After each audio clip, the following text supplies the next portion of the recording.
అందరు ఎలా ఉన్నారు? బాగున్నారా? నేనైతే చాలా బాగున్నాను. సో వీడియో వచ్చేసి అయితే నా ప్రెగ్నెన్సీ స్టోరీ అండి. నాకైతే పీసీఓడి ఉంటే ఇక నేనైతే ఇరెగ్యులర్ పీరియడ్ ఉండే 3 మంత్స్కి 4 మంత్స్కి అలా పీరియడ్ అవుతుండే అనమాట. సో అందుకని చెప్పేసి నేనైతే ఒకసారి గైనకాలజిస్ట్ దగ్గర చూయించుకుందాం, ప్రెగ్నెన్సీ కోసం ట్రై చేద్దాం అన్నట్టు వెళ్ళినాం అన్నమాట. వెళ్తే అక్కడ గైనకాలజిస్ట్ చూసి స్కాన్ చేసిర్రు.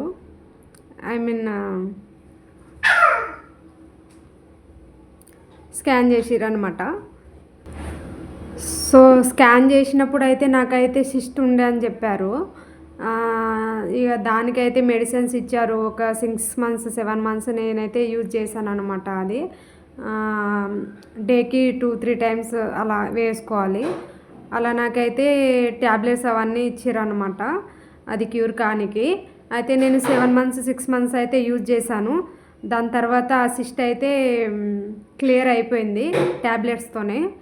సో దాని తర్వాత మేము మెల్లమెల్లగా అయితే ఇట్లా ప్రెగ్నెన్సీ ట్రై చేద్దాం అన్నట్టు ఇక ట్రై చేస్తున్నాం. కానీ అసలు పీరియడ్ ఇరెగ్యులరే అవుతుంది, అసలు ప్రెగ్నెన్సీ వస్తలేదు. సో ఏంది ఇది అనేసి అయితే మేమైతే చాలా బాధపడ్డామని చెప్పేసి అయితే అనుకోవచ్చు. అండ్ ఇంకోటి, వేరే వాళ్ళ మాటలు, సూటిపోటి మాటలు ఉంటాయి కదా, ఇక పిల్లలు లేనప్పుడు మనకు ఉండదు కానీ ఇక వాళ్ళకే ఎక్కువ ఫీలింగ్స్ ఉంటాయి మన మీద, వాళ్ళ వేరే వాళ్ళ మీదనే ఎక్కువ ఉంటాయి కదా. నాని వాళ్ళ లైఫ్ కంటే వేరే వాళ్ళ లైఫ్ మీదనే ఎక్కువ ఇంట్రెస్ట్ ఉంటుంది కదా జనాలకి. సో అట్లనే నేను కూడా చాలానే ఫేస్ చేశాను. వీళ్ళు మాటలు మాట్లాడడం, గొడ్రాలు అన్నట్టు చెప్పడం, చాలా అంటే చాలా బాధ అయితే ఫేస్ చేశాను నేను. సో దాని తర్వాత మెల్లమెల్లగా ఇక్కడ ఫర్టిలిటీలో కూడా చూపించుకున్నాను. కానీ అక్కడైతే 1500కి ఒక ఇంజెక్షన్ అయితే వేశారు నాకు వీక్లీ అలా. అవి ఎందుకు ఇన్ని డబ్బులు అనేసి నాకైతే అనిపించింది. ఖర్చు చేయడం ఎందుకు, వేస్ట్. అక్కడ చూయించుకున్నాను ఒక 1 మంత్ 1.5 2 మంత్స్ అలా చూయించుకున్నాను. నాకైతే ఎగ్ క్వాలిటీ మంచి లేదని చెప్పేసి వీక్లీ 1 ఇంజెక్షన్ ఇచ్చిర్రు అనమాట. అది 1500కి ఒక ఇంజెక్షన్ అనమాట. సో నాకైతే ఇలా విరక్తి వచ్చేసింది అనమాట. దాని తర్వాత మా ఆయన అయితే చెప్పిండు, వాళ్ళ రిలేషన్లో వాళ్ళ మామ కొడుకుకి అయితే 7 years నుంచి పిల్లలు లేకుండే అంట. సో దాని తర్వాత సరేలే అక్కడ చూయించుకుందాం అనేసి అనుకున్నాం. వాళ్ళకి పాప పుట్టింది 7 years తర్వాత. సో అలాగని చెప్పేసి నాకు కూడా కొంచెం కాన్ఫిడెంట్ వచ్చింది, చూయించుకుందాం అక్కడేలే, ఇప్పుడు ఇక్కడ ఎందుకు వేస్ట్ అనేసి నాకైతే అనిపించింది. దాని తర్వాత అక్కడ చూయించుకున్నాం మేము. చూయించుకున్న తర్వాత అక్కడ డాక్టర్స్ అయితే థైరాయిడ్ అవన్నీ టెస్టులు అయితే రాసిచ్చారు. చేయించుకొని వస్తే థైరాయిడ్ ఏమైతే లేదు, అన్నీ నార్మల్ ఉన్నాయి రిపోర్ట్స్.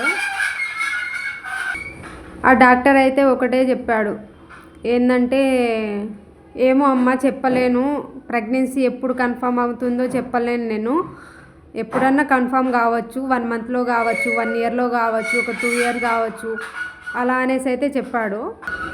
ఇక డాక్టర్ అలా చెప్పేసరికి సరేలే ఇక మా వాళ్ళకైతే అలా కన్ఫర్మ్ అయింది కదా, మేము కూడా చూయించుకుందాం అన్నట్టు ఇక కాన్ఫిడెంట్తోని ఒకటే మాట మీద ఉన్నామన్నమాట. ఇక అక్కడే చూయించుకోవాలని ఫిక్స్ అయితే అయిపోయినాం. ఎన్ని డేస్ అయినా సరే, ఎన్ని ఇయర్స్ అయినా సరే పిల్లలు కావాలని అయితే ఫిక్స్ అయిపోయినాం మేము.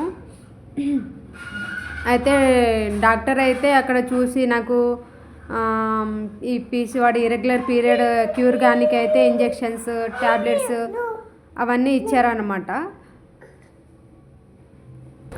సో అలా అయితే అక్కడ చూయించుకున్నాం. మా చిన్నోడు వచ్చి మధ్య మధ్యలో డిస్టర్బెన్స్ అయితే చేస్తుండు, నాకు సౌండ్ చేస్తుండు. సో అక్కడ చూయించుకున్నాము ఇక కంటిన్యూ చేసాం అక్కడే. దాని తర్వాత నాకైతే 1 monthలోనే కన్సీవ్ అయిపోయానండి. నేనైతే షాక్లో ఉండిపోయాను. షాక్ అంటే షాక్ అసలు. అయితే నేను నమ్మలేను. టెస్ట్ చేయించుకున్నాం, పీరియడ్ రాలేదు నాకు. దాని తర్వాత అక్కడ చూయించుకున్నప్పుడే ఆ మంత్లోనే నాకు పీరియడ్ రాకపోతే ఇక టెస్ట్ చేశారు. అక్కడ టెస్ట్ చేస్తే పాజిటివ్ వచ్చింది.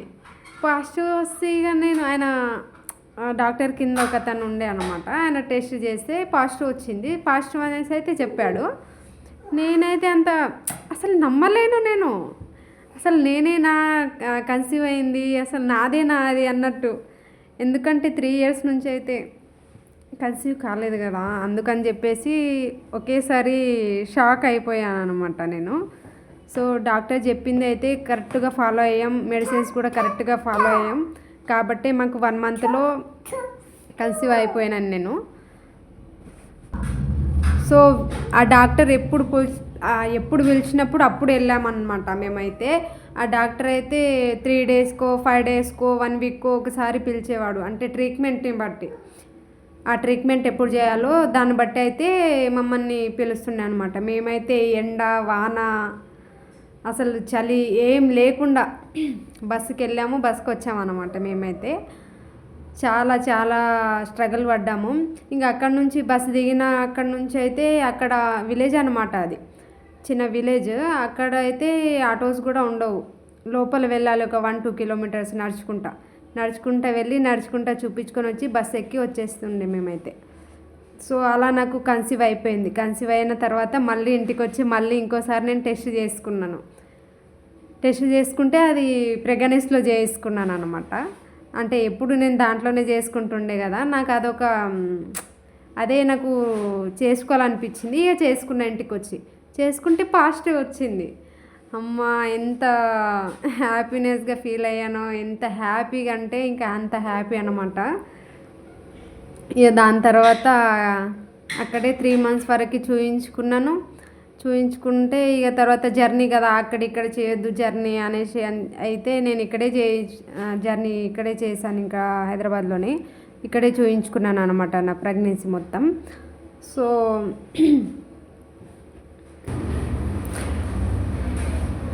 ఎవరన్నా పిల్లల కోసం ట్రై చేస్తుంటే ఇక ఉంటారు కదా, వీళ్ళ మాటలు అయితే మీరు పట్టించుకోకండి. ఆ దేవుడు ఎప్పుడు ఇవ్వాలో అప్పుడే ఇస్తాడన్నమాట. సో మీరైతే పాజిటివ్గా ఉండండి అండ్ ఎక్కువ థింక్ చేయకండి, వేరే వాళ్ళ గురించి ఎక్కువ ఆలోచించకండి. మీ లైఫ్ ఏందో మీరు బాగుండండి, ఆ దేవుడు ఎప్పుడు ఇస్తాడో అప్పుడు ఇస్తాడు. సో టెన్షన్ తీసుకోకుండా హ్యాపీగా ఉండండి. అండ్ నా ప్రెగ్నెన్సీలో అయితే అన్ని ట్విస్ట్లే అన్నమాట. ప్రెగ్నెన్సీ మొత్తం మా హస్బెండ్ ఏమో డ్యూటీకి వెళ్తుండే, ఇక మొత్తం నేనే చేసుకుంటుండే, ఇంట్లో పనులు కానీ అన్నీ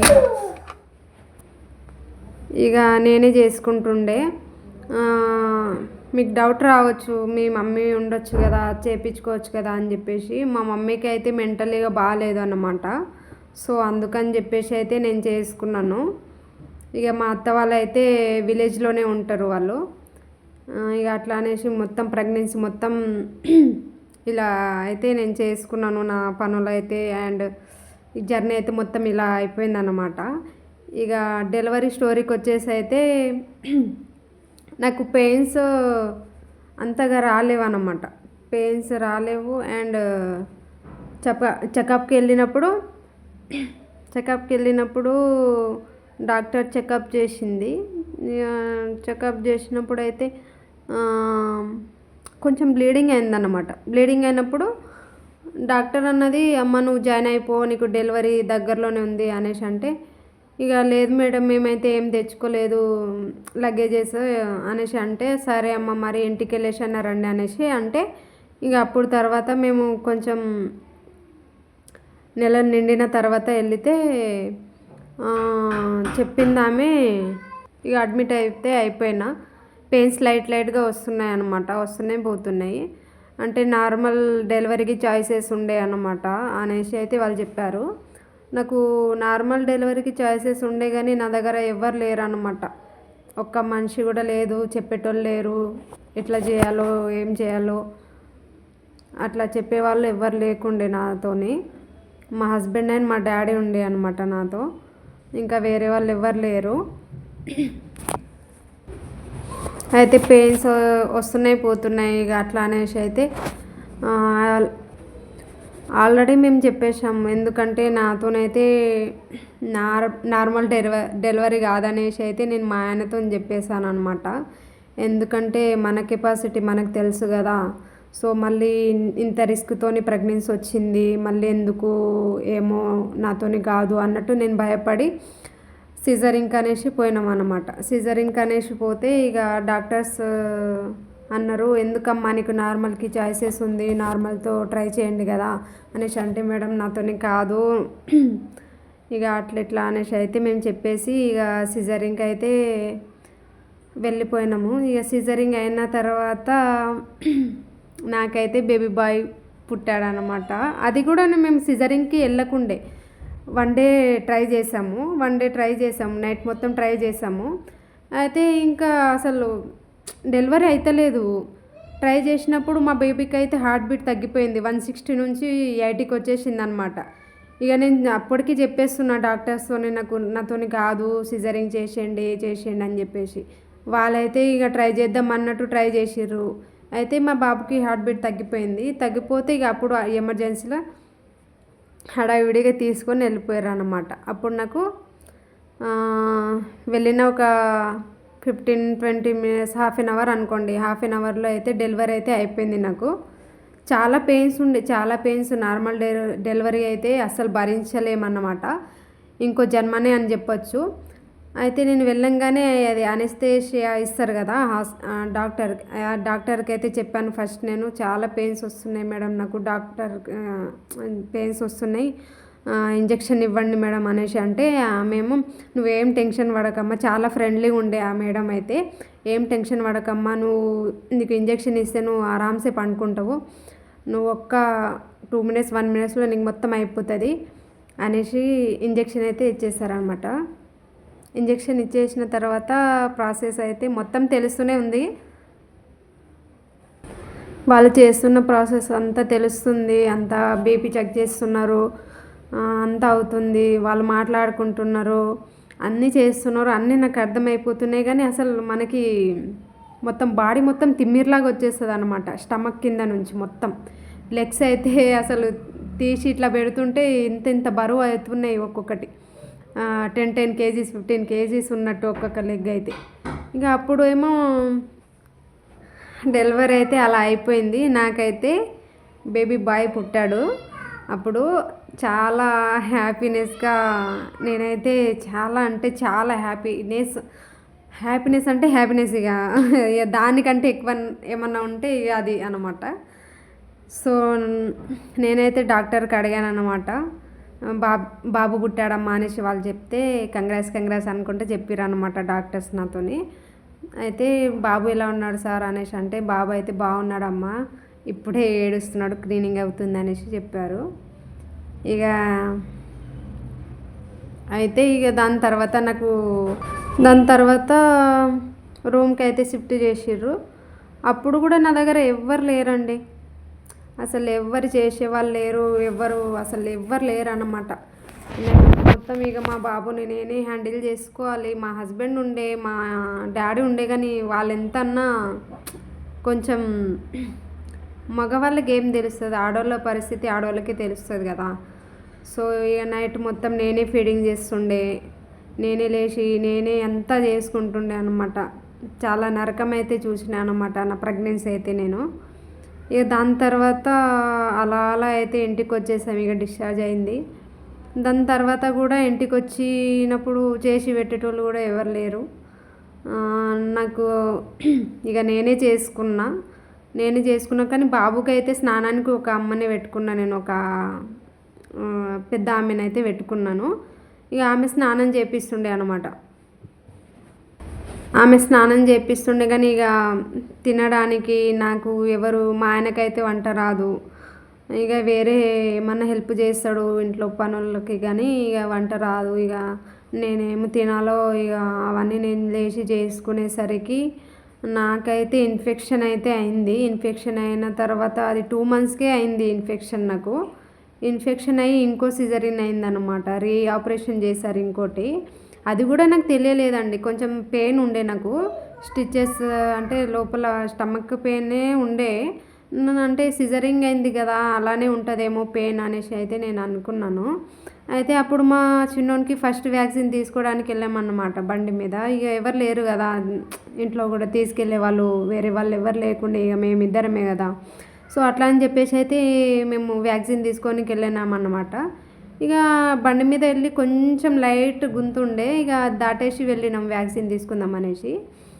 అక్కడ తీసుకుని బైక్ కింద దిగినాను. ఇక అప్పటి నుంచి పెయిన్ స్టార్ట్ అయిపోయిందనమాట. చాలా పెయిన్ వచ్చేస్తుంది. ఇంకా మళ్ళీ ఇంటికి రావాలంటే నాతోనైతే లేదు. అసలు బాబుని ఒక సైడు ఎలా ఎత్తుకోవాలి, నేను ఎట్లా కూర్చోవాలి, అసలు నా వల్ల అయితే లేదు. అసలు ఇంటికి రావాలంటేనే నా వల్ల అస్సలు అయితే లేదు. మా ఆయనతో చెప్పేసాను, నాకు ఎందుకు చాలా పెయిన్ వస్తుంది అనుకుంటా. ఇక ఏడ్చుకుంటా వ్యాక్సిన్ తీసుకొని ఇంటికి వచ్చినాము. ఇక 2 మంత్స్ అనుకుంటా మా చిన్నోనికి అప్పుడు. First vaccine, second, third vaccine అనుకుంటా. సో అప్పుడు నాకు అంత ఐడియా లేదు. అయితే ఇక ఇంటికి వచ్చి సరేలే రెస్ట్ తీసుకుంటే తగ్గిపోతుందేమో అనేసి అనుకున్నాము. కొద్దిసేపు రెస్ట్ తీసుకుందామంటే అసలు పెయిన్ ఇంకా ఎక్కువనే ఇంక్రీజ్ అవుతుంది, కానీ అసలు తగ్గుతలేదన్నమాట. దాని తర్వాత ఇంటికి వచ్చి రెస్ట్ తీసుకుందామంటే తగ్గుతుందేమో అనుకుంటే ఇక అసలు తగ్గడం లేదు. ఆ పెయిన్ ఇంక్రీజ్ అవుతుంది, ఇంకా పెరుగుతూనే ఉంది. అయితే అప్పుడు మా డాడీకి కాల్ చేసాము. చాలా ఇట్లా పెయిన్ వస్తుంది డాడీ అనేసి అనుకుంటా ఏడ్చుకుంటా కాల్ చేసాను. నాతో అస్సలు అవుతలేదు ఆ పెయిన్స్ అయితే భరించడము. అప్పుడు మా డాడీకి కాల్ చేస్తే మీరు సరే హాస్పిటల్కి వెళ్ళండి నేను వస్తా అనేసి అయితే చెప్పిండు. అప్పుడు మేమైతే హాస్పిటల్కి వెళ్ళినాము క్యాబ్ బుక్ చేసుకొని. ఇక క్యాబ్ అతనికైతే అయితే హాస్పిటల్కి వెళ్ళినాము. నాకైతే అడ్మిట్ చేసుకున్నారు. 1 డే అబ్జర్వేషన్లో ఉంచుదాం అనేసి అయితే అన్నారు వాళ్ళు డాక్టర్స్. ఇక అప్పుడు స్కాన్ చేస్తే అప్పుడేమో ట్యూబ్లో ప్రెగ్నెన్సీ వచ్చింది అనేసి అయితే అన్నారు. ఇక అప్పుడు నా ముంగట్నే ఒక టెస్ట్ చేశారనమాట, ప్రెగ్నెన్సీ టెస్ట్ చేశారు. ఇక అప్పుడేమో నెగటివ్నే వచ్చింది. మళ్ళీ స్కాన్ చేశారు, అది కూడా ఏం లేదు. అయితే సరేలే అబ్జర్వేషన్లో పెట్టేసిర్రు అనమాట నాకు 1 డే అలా పెట్టేస్తే. ఇక అసలు పెయిన్ తగ్గుతలేదు, అసలు అట్లనే సివియర్గా అట్లనే ఉంది. ఇక యాంటీబయాటిక్స్ చేస్తుర్రు అంతా చూస్తుర్రు వాళ్ళు వచ్చి. ఇక ఆ మార్నింగ్ అయితే ఇన్ఫెక్షన్ అయింది, మళ్ళీ రీఆపరేషన్ చేయాలనేసి అన్నారు. ఇంకా ఆ పరిస్థితి అయితే అసలు ఎవ్వరికి రాకూడదు అన్నమాట. ఇక అప్పుడు మళ్ళీ నాకు అప్పటికప్పుడే అంత రెడీ చేసి అది చేసి మళ్ళీ రీఆపరేషన్కి అయితే తీసుకెళ్ళిపోయారు. ఇక అప్పుడు ఆ ఆపరేషన్ అయితే ఎట్లయిందో కూడా నాకు అసలు 1% కూడా ఐడియా లేదండి. దాని తర్వాత మొత్తం అయిపోయిన తర్వాత ప్రాసెస్ నాకైతే ఐసీయూకి షిఫ్ట్ చేశారు. ఇంకా అప్పుడు నాకు ఏదో ప్లాస్టిక్ స్మెల్ వస్తుంది అనేసి అయితే నేను అప్పుడు స్ప్రో వచ్చింది. నాకు స్ప్రో కూడా రాలే, ఎప్పుడు వచ్చిందో కూడా నాకు తెలియదు అనమాట. ఇక ప్లాస్టిక్ స్మెల్ అయితే నాకు పడదు అనమాట. ఎప్పుడు నేను ఇంకా ఏంటంటే మా మరదలకి కూడా అప్పుడే డెలివరీ అయింది. సో అందుకని చెప్పేసి నేనైతే మా అన్న వాళ్ళ ఇంటికి వెళ్ళాల్సి వచ్చింది. మా బాబుకి మా తమ్ముడు వాళ్ళ పాపకి అయితే 1 మంత్ గ్యాప్ అన్నమాట. సో అందుకనే నాకు కొంచెం ప్రాబ్లం అయిందని చెప్పొచ్చు. సో ఇంతేనండి నా ప్రెగ్నెన్సీ అండ్ డెలివరీ వ్లాగ్ అన్నమాట. సో మీకైతే నచ్చితే like and share and subscribe చేయండి ఫ్రెండ్స్, సపోర్ట్ చేయండి. సో ఎలాగో బయటికి వెళ్ళి జాబ్ చేసేంత కెపాసిటీ లేదు కాబట్టి ఏదో ఇంట్లో ఉండి చేసుకోవాలనే థాట్ అయితే నాకు వచ్చింది బాబుని చూసుకుంటా. సో మీరు సపోర్ట్ చేస్తారని నేను అనుకుంటున్నాను ఫ్రెండ్స్, సపోర్ట్ చేయండి. వీడియోస్ అయితే రెగ్యులర్గా వేస్తుంటాను అనమాట. చూసి స్కిప్ చేయకుండా లైక్ చేయండి ఫ్రెండ్స్, అలాగే షేర్ చేయండి. సో ఇదన్నమాట. ఇంకో కొత్త వీడియోతో మీ ముందుకు వస్తాను ఫ్రెండ్స్. Stay tune. బాయ్.